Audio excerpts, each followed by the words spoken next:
We're going to have some good conversations today. Thank you guys for all getting on. Listen, I really appreciate the interest and the impact that we're starting to have across the state. There's a lot of good things that are happening. You'll hear more about them as we go through, but we're obviously focused on helping putting out messaging and everything during this campaign, wanting to have a more civil conversations out there, and then answering some of the dis and misinformation that goes on. So you guys are critical to that portion. And so we really appreciate you getting on. We wanted to go ahead and get started. We have a great guest today, and I'm going to turn it over to Lisa to do a little introduction. But and by the way, I got to leave at 1:30. My flight's been all changed. I got to go to DC, and my flights are all messed up, so I've got to leave a little bit early. But just please know that we love you guys. We thank you for all you're doing. You are wonderful. And let me turn it over to Lisa. Yes, allow me to introduce Roki. Roki is an independent election expert for the Carter Center. He is an accomplished public administrator and election expert with more than 2 decades. I know he doesn't look old enough to do that, but over 2 decades of experience supporting democratic processes and strengthening election administration in the United States and around the world. He brings deep expertise to the election management, policy development, security analysis, voter engagement, and organization leadership. His work has supported national and international organizations, government, and election administration bodies in advancing democratic governance and credible, transparent election. We have dropped his bio in the chat so you guys can check him out and learn more about his actual day-to-day experience over the years. And welcome, Roki. Thank you so much for being here. Oh, thanks for having me. I appreciate it.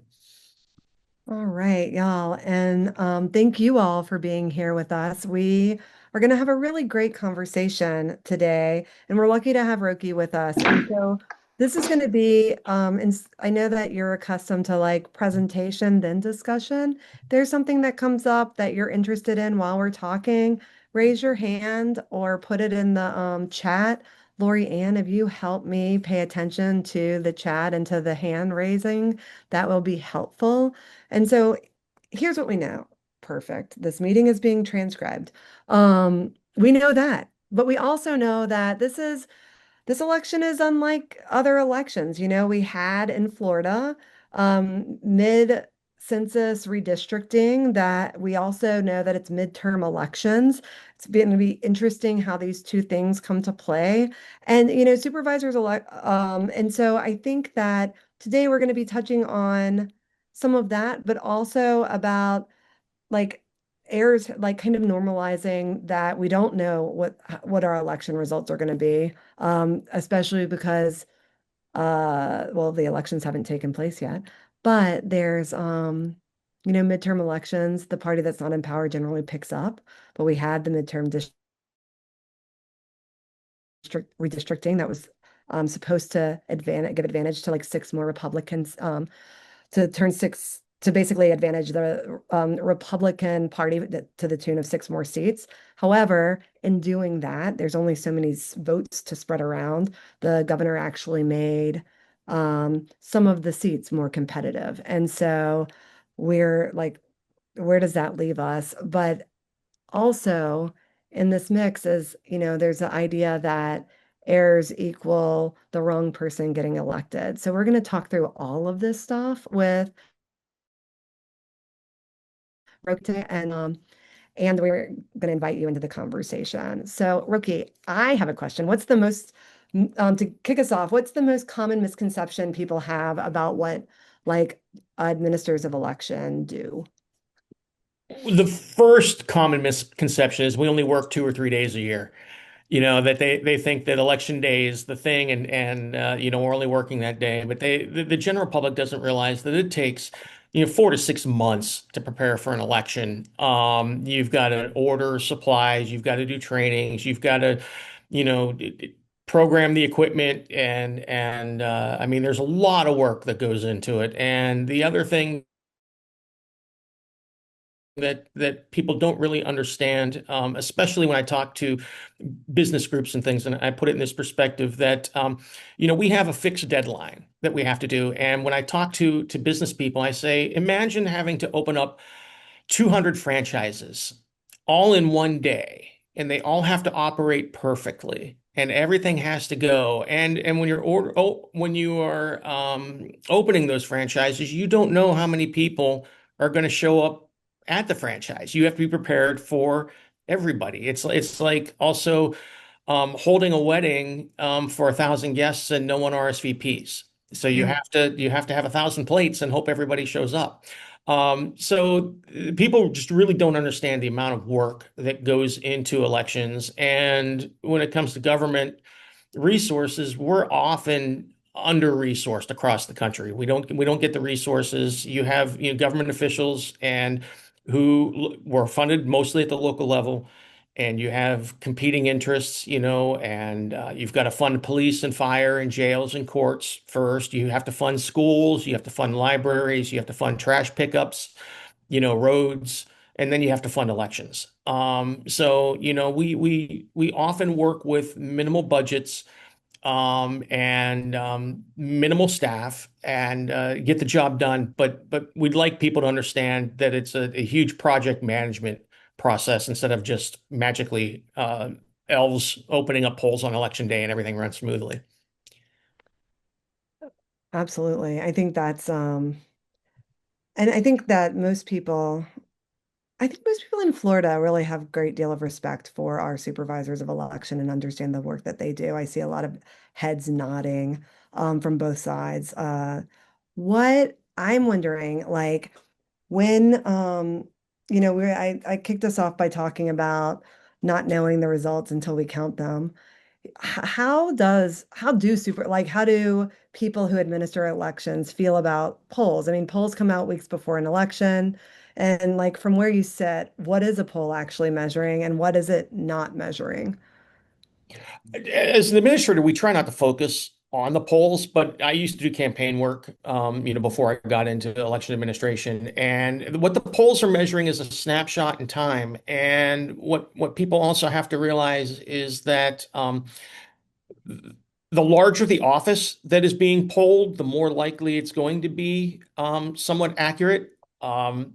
And polls can be under-resourced, and depending on the methodology, who they're measuring, are they measuring likely voters, active voters, registered voters? Each poll, their methodology is going to be a little bit different. And so we would like the folks to understand, the voters, that the polls are not always going to be reflective of the outcome. And the polls are a snapshot in time depending on whatever methodology is used. And people that take polls don't often disclose their methodology clearly. And so people don't understand. They just see the horse race being called for this candidate or that candidate, and sometimes it doesn't work. I just recently worked on an election here in Wisconsin where the Democratic gubernatorial primary candidate was leading in the polls throughout the entire polling time, and she ended up losing by 1/2 of 1%. And so it was considered to be quite an upset here in Milwaukee. And then there were some people who, on the fringes, are saying that there was some shenanigans going on because the election didn't reflect the results of the polls. And we need people to understand that, especially in elections where the polls, there's a lot of people who are undecided in the polls. Um, Opinions switch quickly, and the results aren't going to be the same as what the polls have predicted. I'm also concerned about prediction markets that are out there, like Kalshi and those types of things, and how those could possibly be manipulated to show someone who is ahead in a race. So what we want the public to understand that those are good for informational, but don't rely on them so much. And let's see what the outcomes are on election day. And one of the problems that I see from that, as Jennifer's sort of touching on this, is that there becomes some level of inside the body politics a expectation. And Mhm. I'll give you your one in Wisconsin is probably one of the better examples because if I recall, the one that lost was like at one point in time, like 2 weeks out, was 30 points up, something like Yes. that. According Yeah. to some polls. Yeah. Yeah, according to some now, by the way, and Jennifer and I both know this in the political world that we are involved in, but you have reputable polls, and then you have ones that are push polls, and they're trying to, or they'll talk about a poll that was done at some kind of event or something, and then they put that out there like that's the same. But in reputable polls, even so, there's an expectation that begins to say, well, this person's going to win. And then the problem for the body politic is if they don't, or if those polls were just dramatically off, then there's that question of what happened. Yeah. I mean, right. And do you see that? Well, let me ask, do you see that at the administrative level? Do you get pushback on that when that happens?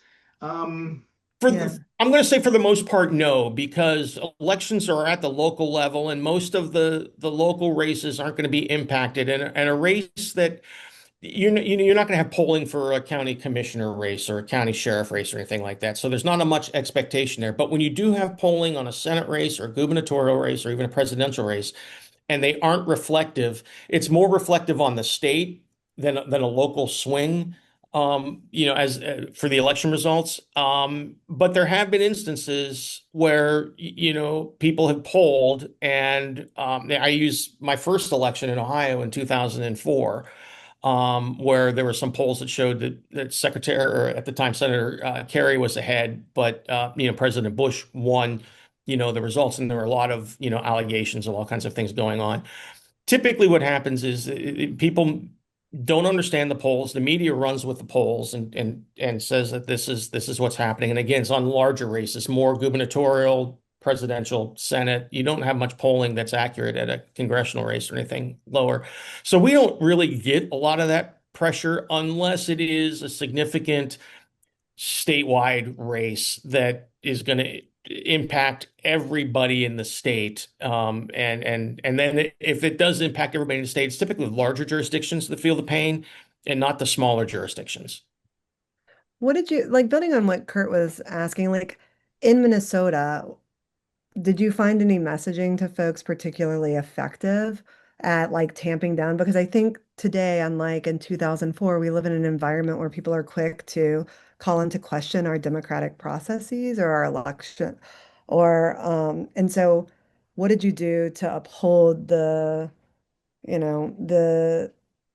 effectiveness of the administration of the election while also like what were some ways of talking about it that were more effect that you found more effective or that the team that was there on the ground found more effective?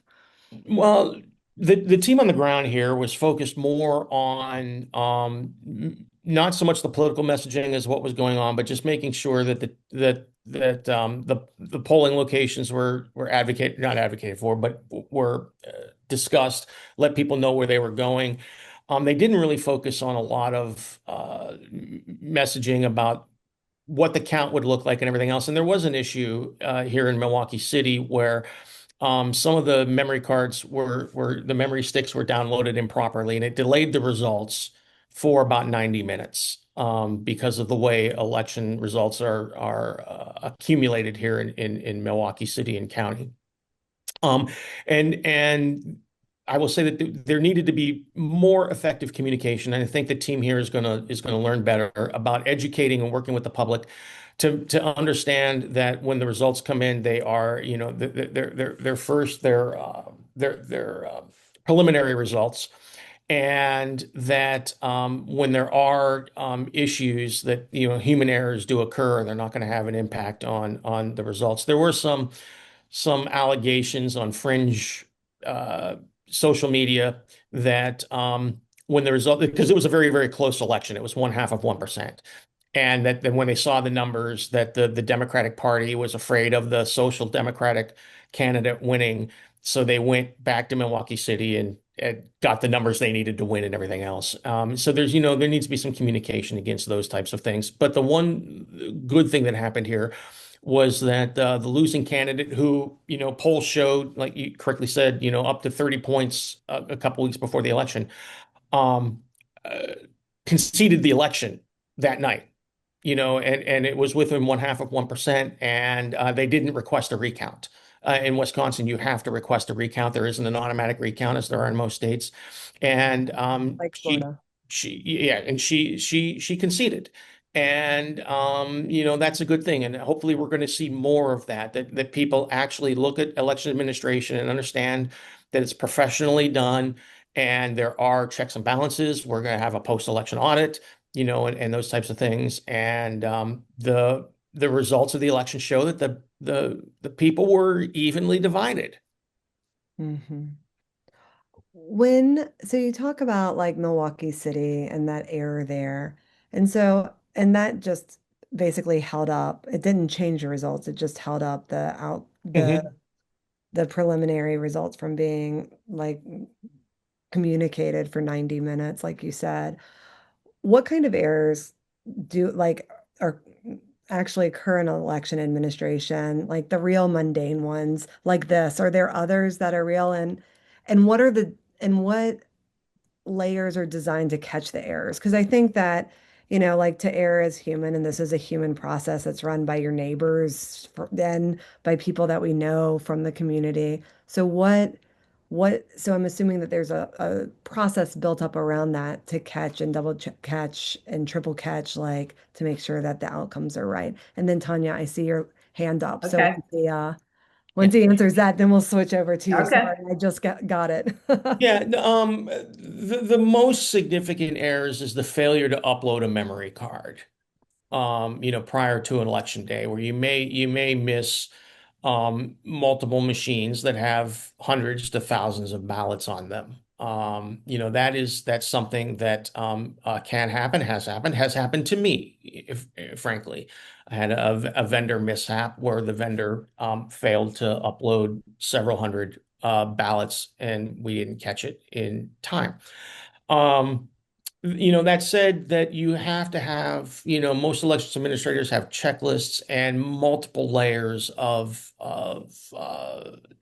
documentation to make sure that these things happen.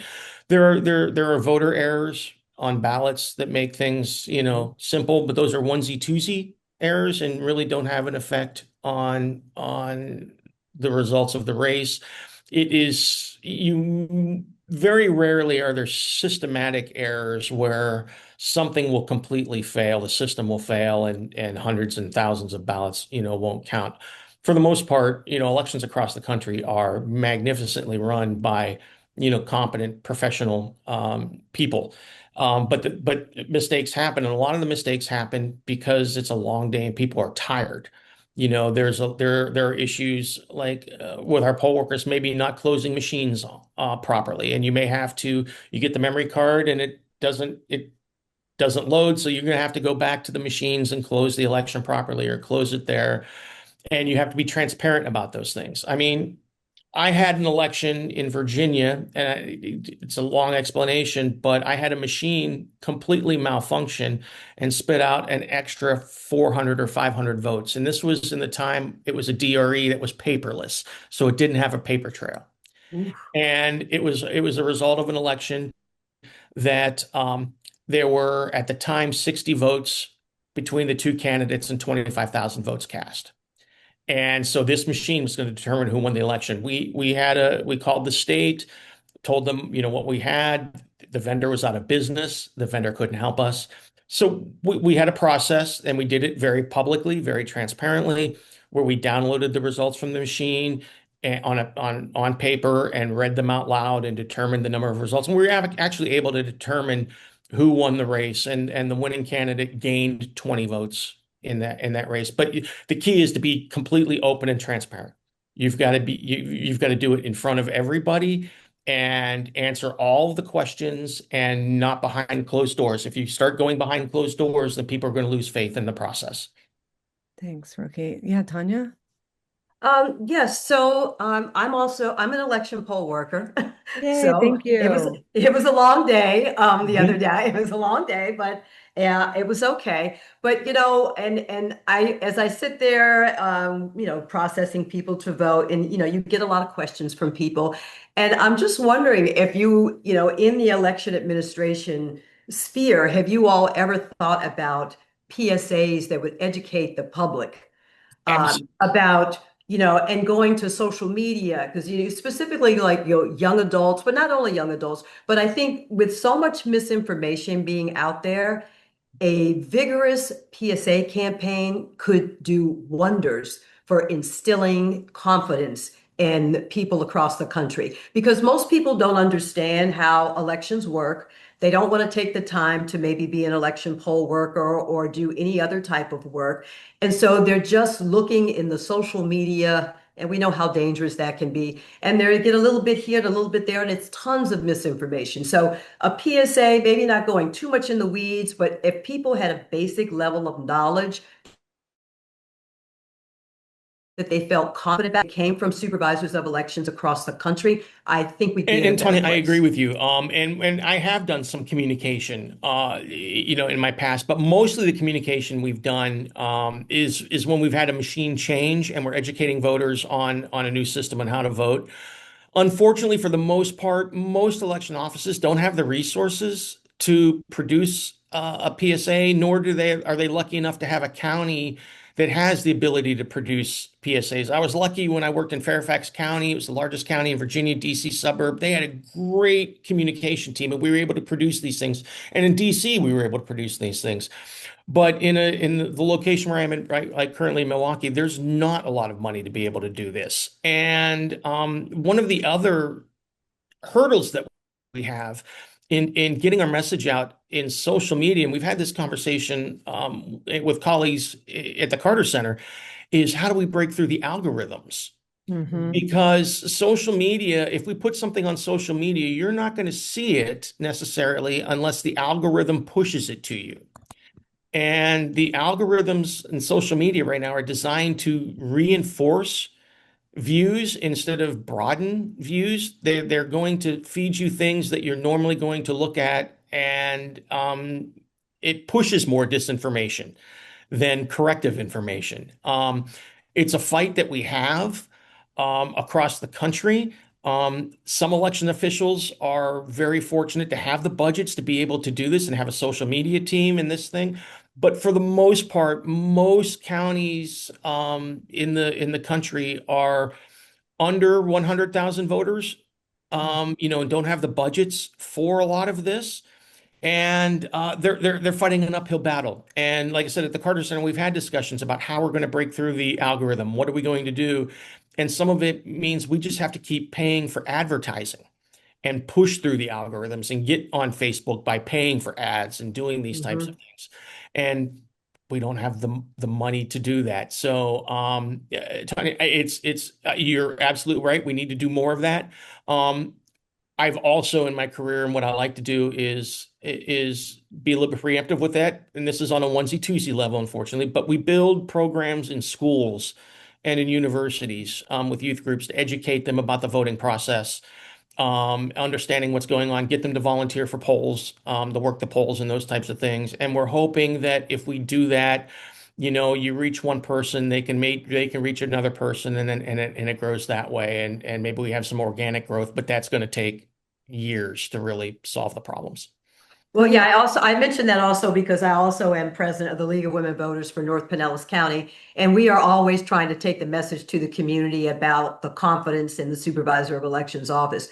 So, also, what would you want people to know? What message would you want organizations like ours to take to people? Because that's another way that you can get your message out is through organizations that are willing to take your message out to people. And amplify it. Yeah. Like Mhm. Yeah, what we've one of the done. things we like to reinforce is that elections are run by your neighbors.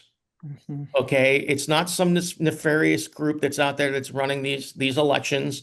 They're run by your neighbors. The poll workers are your neighbors and friends and family. It's the community that's running your elections. And when we phrase it that way, people have the walls come down a little bit, and they understand that this isn't some nefarious thing, black box, and people can hack into things. And it's run by your friends and neighbors, and it's run at the local level. And then we'd like them to understand the technology that's behind it and understand that voting equipment is never connected to the internet. at all the machines that are being programmed and the machines that are being tabulating.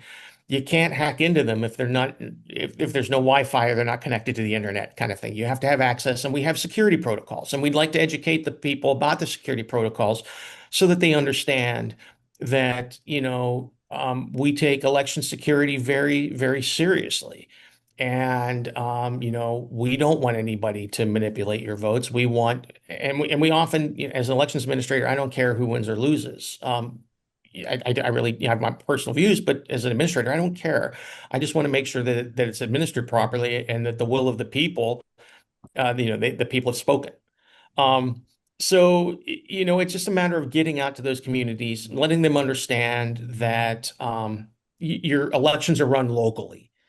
And it's the same thing as people when people will have an opinion of Congress. They hate Congress, but they love their congressman, kind of thing. And that's the kind of thing we're seeing with elections administration, where like we don't trust elections, but we trust our local elections.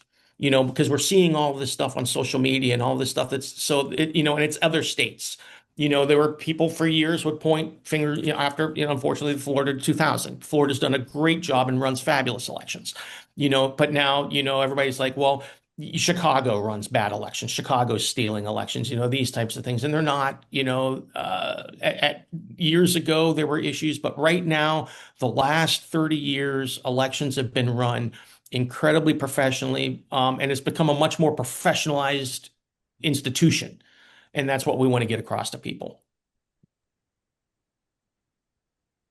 Thank you. What, in Florida, one of the things that we pride ourselves on, and Tanya, I was thinking about this because we have you were talking about the too close to call elections. So we do Mhm. have a automatic recount. I mean, like Yep. if Florida triggers an automatic machine recount at 0.5% and a manual recount at 0.25%. We have a school board race in Pinellas County right now that is separated by 2 votes. Mhm. And some of the things that we actually, right before this call, we're all getting on the same page, Tanya. And Kurt was like, not in Florida, our elections are done by 7:15. And it's like, that serves us so well until it doesn't, Mhm. until there needs to be a manual recount. And then people are like, wait a second, you said that the elections, like we're so good that we know our election results by 7:15. So what's going on here? Why isn't this race known? And I think that like what, it's important too to us to like build in like when we're talking, it might be expedient to have a like, oh, we know our election results by 7:30, but then like what happens if we don't? How do we actually educate people about the process that happens? And so I'm wondering how have you communicated that to voters, Roki, about like the process of having these recounts, making sure that like having that actually built into this like understanding that like our elections are so sound that if it's close, it's going to it. Like in Florida, not in Yeah. Milwaukee, or like Minnesota, we don't have to have the campaign say, please recount. It's just happening. So what's that messaging look like that's effective to voters? And this is about election integrity, not about outcomes. Yeah, the first thing that comes to mind in this is the disservice that the media has done for us, mostly in presidential elections, by wanting to call things early, Mhm. call states Yep. early, and when people don't understand what it means when they call a state with 20% of the vote in, type of thing, or 80% of the vote in. And, we stress to folks that, election day, that count is unofficial. That's not the official count. You Mhm. know, we have to reconcile everything. It takes time, it takes effort to reconcile all of the poll books, to get through the provisional ballots, to make sure all the absentees have been, counted properly. And then we check all of our paperwork, and then we certify the election. In some states, we certify the election 3 days later. In some states, we certify the election 30 days later. But that's when the election becomes official. And we have these situations where news media, because they're trying to drive ratings, they want people to watch in. So they are having their we're calling this election or we don't, and then they get irritated when they don't have enough information to call an election when it's close. And then they blame the elections administrators for being slow. Why are they so slow? We had that in Milwaukee literally just last Tuesday, where national media spokesperson was like, "Oh, why are they taking so long?" And everything else. Well, it's the process, and it's a close election. We want to make sure the process is done properly. We want to make sure it's done properly, regardless if it's close or not. But we really need to educate folks ahead of time to let them understand that election night isn't official. You know, the official certification, days later often isn't changed very much. It may change vote totals, here or there, but generally we know the winners, but we will have close races, like Jennifer, like you said, where there's two votes in between. Now there may be provisional votes that are out there that need to be adjudicated, and that may change the results and change the winner. So it's that instance where we need to educate people. And for elections administrators, that means working with your media well in advance of an election, building those relationships early and often so that when things happen, you've got the understanding of how elections actually work. If you're just talking to a reporter for the first time on election day and there's issues, it's going to be reported differently than if you have election issues and you've talked to the reporters and you've educated them and let them know what's going on and everything else. It's going to be reported differently. Thanks. Thanks, Rogi. Bonnie, I see your hand up. Well, I have a question, and maybe you answered this in the very, very beginning if I missed it, but exactly how much power the supervisor of elections has. I mean, I don't know, are they elected across the country? I mean, we elect our SOE. No, most are not. I mean, you have situations where you have county clerks that are elected, states like Florida, the supervisors of election, Missouri, most of their elections officials are elected. Colorado, I think, is elected. Wisconsin, Michigan, most of them are elected. But across the country, a lot of them are appointed as well. I've been an appointed official. I was an appointed official in Ohio, DC, Virginia, and South Carolina. In that instance, I mean, let me ask you say, what influence do we have? Well, I'm just thinking, okay, suppose you have a supervisor of elections who is an election denier and has decided that the 2016 election was rigged and that in fact Trump won that election, and they believe that, and now they're in charge of elections in their county. How much influence or power do they have over the vote count or what's happening in their jurisdiction? I'm gonna say This very would not little. be Florida because we have actually excellent administrators in Right, Florida. no, but I'm gonna No, use I an don't think, I'm example. not worried about Florida, but Yeah. There's a national example of this right now, Yes. and that's There is, Shasta yeah. County, California. Oh. Where Shasta County, California is a hotbed of Yeah. election denialism and Yeah. everything else. There's a lot going on there.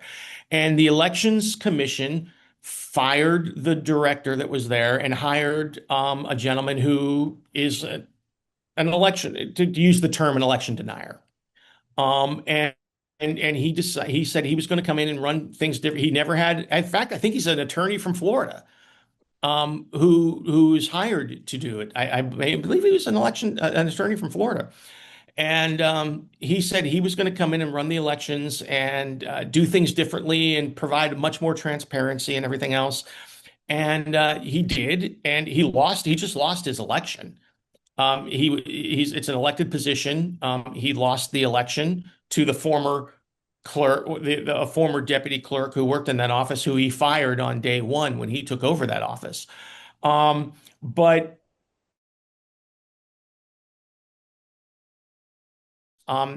he hasn't been able to prove that there was anything wrong with his election, and everything else. So, and he's forced to say that his election was run well, although he's alleging certain things have been happening in the office. But my point is, okay, you can allege it. Where's your proof? You have to, give me your proof and let's talk about it. For the most part, if an election denier has control of an office, there's a little bit of, I'd like to say as a professional administrator, some Schadenfreude that I would have going on there because I'm like, okay, now you're going to run your election. Show me where the issues are. And it's amazing to me how their views will change a little bit. And like I said, the Shasta County, California is a good example of where an election denier took over a community and ran elections, did things a little bit his way, couldn't do things all the way that he wanted to do because it would violate California law, but is forced to acknowledge that the election that he just lost, and not by a close amount, is fair and accurate. Was that, Thank you. yeah. Any any other any other questions from the audience? Let me get back to my, I think that for well, speaking of um on this topic, I think those of us from Florida, the name Mike Lindell is going to be common. Um And it's interesting because I know we worked with, there are some very conservative supervisors of election by where Kurt lives that were actually between in his crosshairs during the election a few years ago. And that's worked out. But it's interesting that sometimes these national things can look different when it's in a state context. So you said that you had an interaction with him in Minnesota, and what, and I was wondering if you could share that with us because I thought it was interesting how, somebody who can be problematic for some of our like, you know, conservative, like ethical, supervisors of election can, yeah, how it works out in other contexts. Yeah, and I'm going to say that, as an administrator, I'm not in Minnesota, thankfully, so I don't have to do it. But I'm excited for Mike Lindell's recount that he's going to pay for, that he has a right to do in Minnesota. Because Mr. Lindell has made allegation after allegation after allegation after allegation about voting equipment and everything else, but hasn't proven a thing or offered up true evidence that there's an issue, especially regarding the Dominion voting machines. And I've worked on Dominion voting machines. I worked with them in Mongolia when I worked on an election in Mongolia. And it's good equipment as long as it's secured and everything properly. I'm looking forward to Mike Lindell validating that his loss was, legitimate. He seems to think that he's going to be able to prove that there were errors in the system. And if he does prove that there are errors in the system, I welcome that as well because it's something that we can fix. But I don't believe that there's going to be any errors that were uncovered in the system. I believe that that the election system is going to be validated, that the votes were tabulated properly, everything was done properly, and he's going to be out more than $750,000. But hopefully, it starts putting these things to rest. That you should always have a robust post-election audit. That's what really helps build the transparency and trust in elections. I advocate strongly for post-election audits after every election because we want to validate that the machines are done properly. And I like the close elections, Jennifer, like you're having in Pinellas County. People like to say that the elections creed is, win large, easy and high turnout and high margins kind of thing. I actually like the close elections and everything else because it validates the system, Mm. and it shows that the system works and it emphasizes that every vote does count, and it encourages the participation in the vote. But then you have the recount and then you have a post-election audit that validates the security of the system and validates the tabulation of the votes. Everybody should sleep well at night knowing that their votes being tabulated properly. And I think as we do this more and more and more, you're going to see less and less interest in the idea that elections are being manipulated. Excellent. And from Wayne, so what I heard from you is like a caught error isn't evidence of failure, it's actually evidence of the system working. Yeah. Yes. Yeah. That like that like the system is working the way it's supposed to because you're catching the error. It's not, and it's yeah, Yeah. that's so Wayne is asking with the recent primary wins of Ileana Omar and Dr. Abdul El Sayed, based on your experience in election security and institutional risk analysis, what steps should election administrators and democratic institutions take to protect Muslim candidates, public officials, and voters from escalating hate-based threats while ensuring they can participate safely and confidently in the political process? Thank you for the question, Wayne. Good Yeah, question. Wayne, this is a really interesting question. And I'm going to preface this with, you know, my experiences in Afghanistan, first and foremost, where they ran an election in a war where there's a significant part of society that was trying to prevent the election from happening and using attacks to prevent voting from occurring and everything else. One of the reasons why the Carter Center got involved in U.S. elections is after the 2020 election, and the Carter Center believes that there's been backsliding in democracy.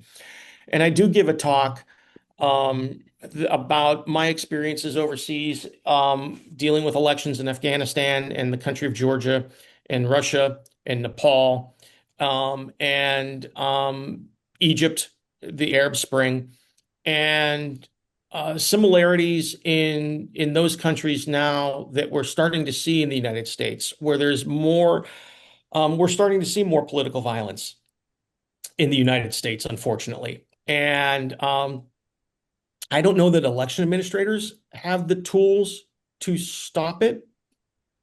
Elections administrators need to make sure that everybody has free and fair access to polling locations. And I don't know that we have the ability to protect a subsegment of our society other than encouraging them and then working with our emergency services, folks, and making sure that we have plans. I mean, we do a lot of security planning. Elections officials, unfortunately, now have to be prepared for. We do shooter drills, and we do have situations where what happens if a polling location has a bomb threat? What do we do in Georgia? In the 2024 election in Georgia, there were dozens of bomb threats in Fulton County that caused people to shut down polling locations for a small amount of time. I believe that there will be, instead of a more targeted attack on segments of our society, I believe that there's going to be more general attacks on just getting people to, I don't know, how do I want to put this? Just to undermine everything. More of these uh, specious bomb threats that are done. Most of the bomb threats that happened in Georgia in 2024, did they trace them to Russian? They believed it was some sort of Russian operative just to undermine confidence in the elections. I believe more of that is going to happen on social media, and there's going to be a lot of dark things happening on social media that are out of our control. And the only thing we can do is try to, use like the DRNs across the country to amplify the positive messages and reinforce that everybody has the ability to vote, and the elections officials are working hard to make sure that those things are happening. And if they can provide the materials in languages that are necessary to do so to reach those voters. But I don't know that there's much that election officials can do independent of just administering the elections and making sure that everybody has free access.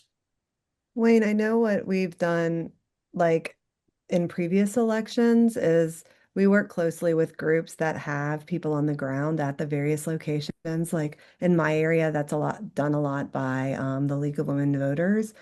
And if something happens, like I think it was 20, was it 2018 or 2020? I might have been 2020, early voting. There were the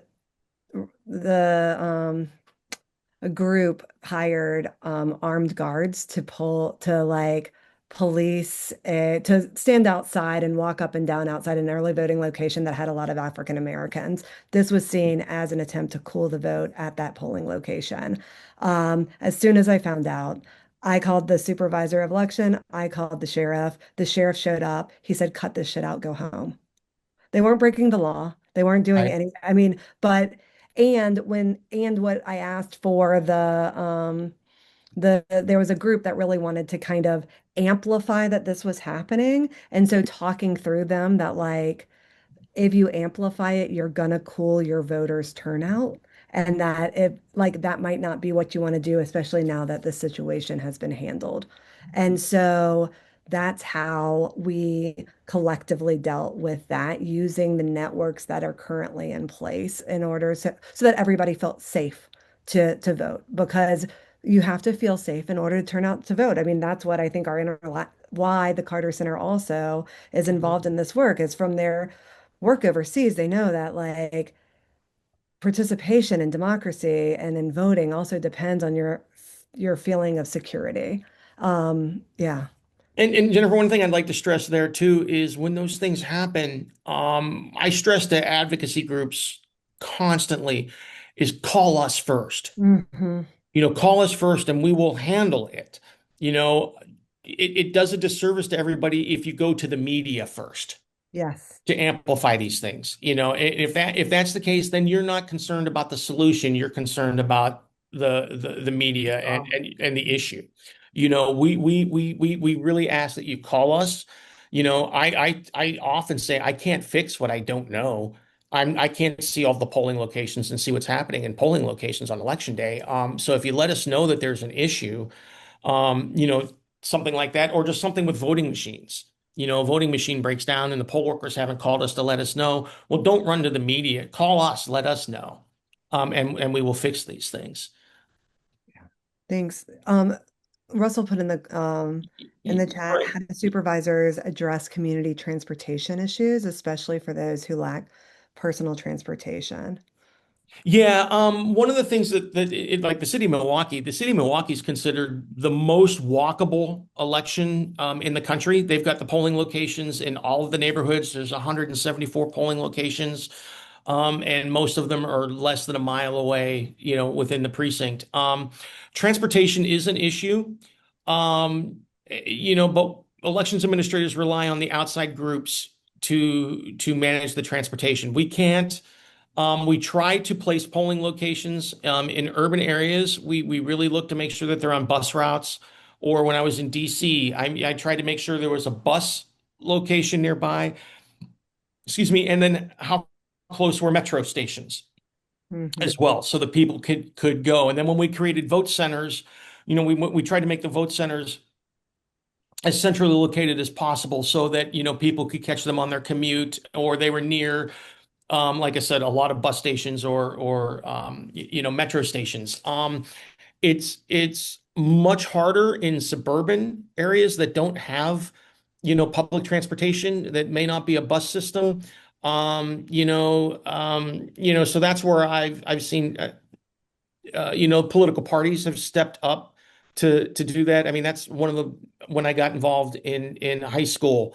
One of my first things was driving people to the polls on election day. We had a hotline that they would call, and if voters needed a drive to the polls, we would drive them and would take them to the polls and take them home. Um, it's hard for an election administrator to control that. The thing we need to do is, depending on your area, making sure it's if it's in an urban area, as close to public access as possible, and in a rural area, it's really difficult to manage transportation.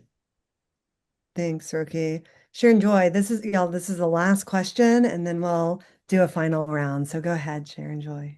Thank you. Thank you so much. We are concerned about the Haitians in St. Petersburg as well as other parts of Florida. And we've been talking with some of them recently. Russell Meyer, I think, was in that conversation. They're afraid to leave their homes. They don't go to the store. They don't vote. And so I'm curious in this situation of ICE, how do we protect our citizens when you said mainly the idea is to have the elections a safe place to go? And Haitians in St. Petersburg did not vote yesterday or Hmm. early voting. So I'm Yeah. curious about that. If Haitian citizens, if they're U.S. citizens, Right. I stress, don't fear it. I've said this at a couple conferences, nationwide. I believe that ICE at polling locations is not going to be a big thing this November. Okay. I believe that it's just not going to be a big thing. I could be wrong. I hope I'm not. But if it is, it's only going to be in certain states. I don't think they were going to have to worry about ICE in Iowa, kind of thing. But I've told people, don't don't let don't let that dissuade you. Don't buy into the fear, and get out there and vote. There's a lot of fear on the left that this is going to prevent things from happening. I'm like, if you're a U.S. citizen, there's not a damn thing they can do, so go vote. The Haitian communities and the other communities that may have mixed families, one person's a citizen and the others are not, and having to deal with these types of things. Um, uh, you know, it's I'm trying not to let it's awful that we're in this situation that we are, that we're allowing this to prevent people from exercising their rights. And I see the comment, in the league, to vote by mail if at all possible. And I think that's a fabulous solution Yes, in the yes, short term. But I think yes. in the long term, we really have to stress that you know, every citizen has the right to vote without interference or intimidation. And stress that. There are not hundreds and thousands and millions of illegal people registered to vote. It just doesn't, and as we're investigating this, we're seeing it more and more. Just as, Mike Lindell, I said, he's putting up his money to show that this is going to happen. We've had allegations from the administration about all of these illegal aliens registered to vote. And I'm like, well, let's show me the evidence. I want to see the evidence, and we'll start working on it. And I'm not saying there aren't illegals registered to vote. There certainly are, Exactly. Right. One but is the one too numbers many. are So. tiny. Mhm. And I think that that's an important point because just like errors don't lead to election influence, a one-off doesn't lead to a change. I mean, we don't have our process here is such that that would be caught like in because we do automatic recounts and we do all of these things. And so that is all so we have processes in place to make sure that our elections um are sound. Any so for final kind of closeout, what do you hope people? This group is full of people who are also connected to other networks. So, Mhm. what do you want them to share with people going into the November elections? Trust your elections officials and understand that your elections are run by your community. Okay, that's the key, is that your elections are run at the local level, and it's run by your friends and family and your neighbors. Your poll workers they're your neighbors, they're your friends. It is your community that is administering your election. And don't don't listen to a lot of tune the social media stuff out, and understand that, election day, All states run their elections differently. And just because something, because California takes weeks to tabulate their results doesn't mean that there's bad things happening in California. They just do things differently. You know, it's those types of things. But the thing I stress the most is that the elections administrators are professional. They care deeply about making sure that you have the right to vote and that it's your citizens sitting at the table. It's your friends and family and your neighbors sitting at the table, checking you in and walking you over to the machine and processing your ballot. What a Thanks, great Ricky. point. Well, thank you so much, all of you, for coming. Thank you for taking your time and your expertise and sharing it with all of us. And for those of you who had Thank you. questions or comments, we deeply, deeply appreciate you.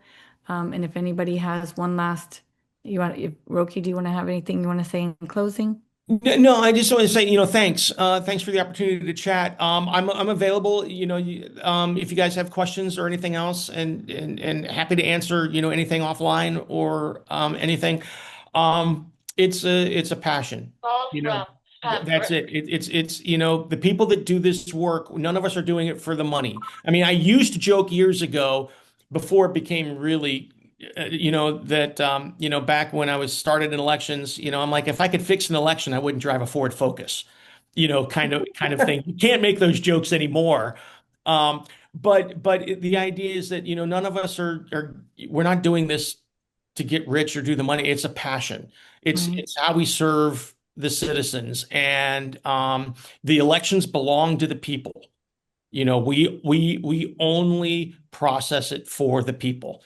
And our goal is to make sure that everybody who is legally entitled to vote has as easy access to vote. Exactly. That's all we care about.